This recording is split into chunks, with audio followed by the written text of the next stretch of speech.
মুক্তাদিরু কাউইনি ওয়া কালবি, ইয়া কাউইউল কাদিরুল মুক্তাদিরু কাউইনি ওয়া কালবি।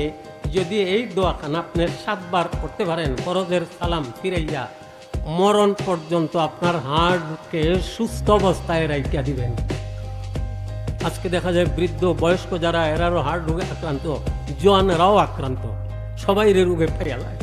মেরে মাহতারাম, এইভাবে যদি আমরা আমল শুরু করে দিই, ওই লোকটা হার্টের অপারেশন লাগে নাই, রিং লাগাইতে হয় নাই, মরণ পর্যন্ত আল্লাহ তার সুস্থতার নিয়ামত দান করছিলেন। তাই কি বুঝলাম? নবী বলেন ফজরের সুন্নত এবং ফরজের মাঝখানে সুবহানাল্লাহি ওয়া বিহামদিহি সুবহানাল্লাহিল আযীম আস্তাগফিরুল্লাহ। এমনও তো আমরা সবসময় ওয়াজে শুনি সুবহানাল্লাহি ওয়া বিহামদিহি সুবহানাল্লাহিল আযীমকে যদি 100 বার পরে নেকির লাইনে 100 লক্ষ নেকি। সমুদ্রের ফেনা অনুযায়ী গুনাহ হইল মাফ, গরিব থাকলে আল্লাহ তারে ধনী সুখী বানিয়ে দিবেন। তাইলে ফজর থেকে আমার আমল শুরু হয়ে গেল। ঘুম ভাঙ্গার সাথে সাথে আমি ওই 2খানা তাসবিহ আদায় করব, আল্লাহর কাছে আমার জরুরতে দোয়া করব। এর সাথে সাথে জরুরত সাইরা আমি ওযু করলাম, ঘরে সুন্নত পড়া মসজিদের দিকে রওনা দিলাম।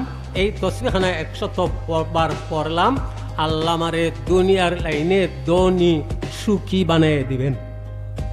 এরপরে ফজরের সুন্নত এবং ফরজের মাঝখানে আরো একখানা দোয়া কিতাবে আসে। এই দোয়াখানা কেউ যদি 40 বার পড়ে, আল্লাহ তারে গায়বী ধনের সংবাদ দিবেন। দেখি আপনাদের ধনী বানানো যায় কিনা।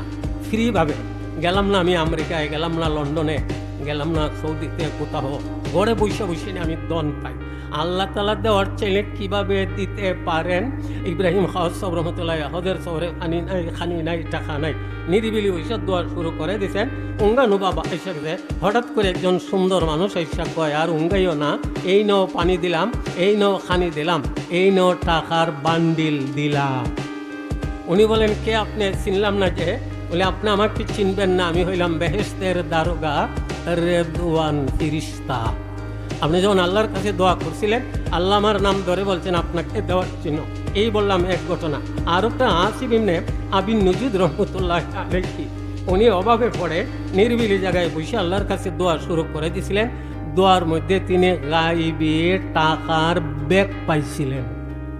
মাফ করবেন, আপনাকে এই ময়দানে কাজ না করা পর্যন্ত বুঝে আসবে না, শোনাতে আশ্চর্য লাগবে। ময়দানে আসেন, কাজ করেন, আপনিও পাইবেন, বিশ্বাস করেন, ইয়াকিন করেন।